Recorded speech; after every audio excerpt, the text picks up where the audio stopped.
With everybody, peace. Quick video.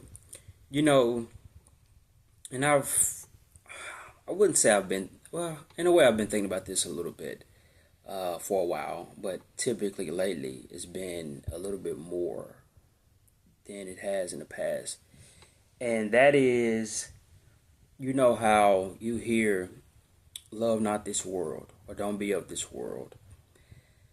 I think those who are what I would call conscious, maybe those who the Most High God has awakened to this world, to this country specifically, to this political regime, which is whole paradigm of two wings on the same bird. Where it's going when you study um, the the sociological infrastructure, when you're talking about Agenda 21, Agenda 2030, the land grabs. I heard a video the other day where a guy was saying, I think he was speaking about black farmers, but they're out there land on both sides of the aisle. But he was saying, I think it's 1 or 2% of people have farms now, something like that. Something crazy numerical wise, something crazy like the numbers. Nobody really owns land.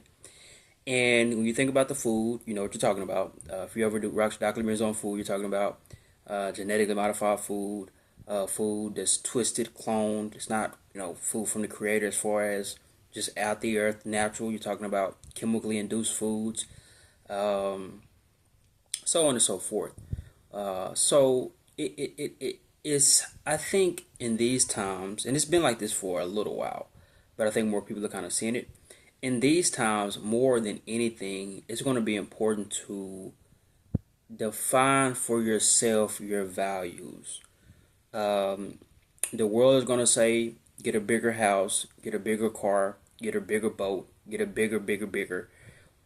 Now, the truth of the reality is, many can't afford to get bigger. But that not even from that perspective, though. I want to say this: even if you could, I think we're entering a time where those who are thinkers, those who are observers, those who feel a different way in their spirit as far as not loving this flashy world, this false world, and which I think is a big point, especially when it comes to false, because it's kind of interesting when we think about technology.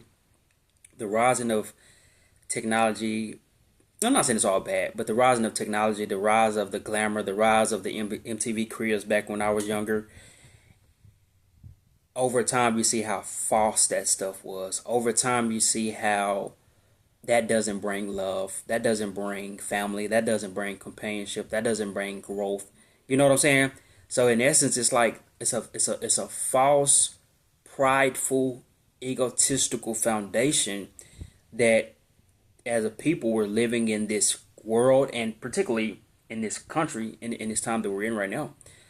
Um, and of course, there's many who are struggling. I'll be the first to say that from a standpoint of, um, the economy. You understand that, but I think there's something else that's arising with a few, and I'm not making this video to say that this is the answer, but there are some who are relocating. There are some who are going to different parts of the country. I mean, different parts of the world, and even different parts of the country here and there, where they I won't say they feel that they have to leave, but maybe what they're looking for, mind, body, and spirit, wasn't available here.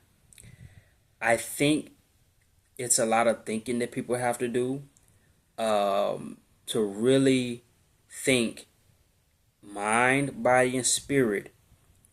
What are we being conditioned to? What have we been conditioned to? And is that right? Just because we were raised in it, and we ate it, or we lived it, is that, or we're living it, should I say, is that right? Or is there another type of way? Is there a simplistic type of way to live? Is there a minimalist type of way to live? What type of way grows me closer to God, the creator of heaven and earth? What type of way grows me to my friends, my wife, my children? What type of way grows me to myself in the sense that I understand who I am. I know my flaws and the areas I got to get better in. I think we've been inundated. We've been so inundated, not just inundated, so inundated into a system of commercialism, arrogancy, like I said earlier, ego. Mine's bigger, mine's brighter. And it's funny because I remember hearing, watching a documentary, and on a documentary they were saying how I think this was the 50s or the 60s, but one of the big keys into selling cars was when your car.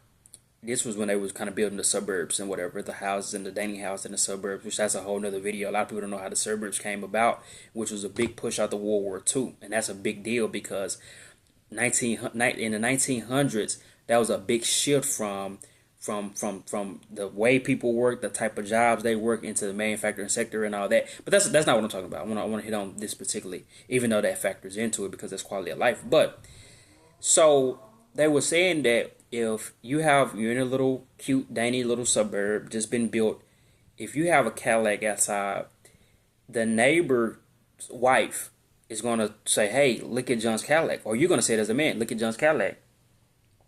And what that's gonna do is that's gonna make you want to say, "Hey, now I need a Cadillac," you know.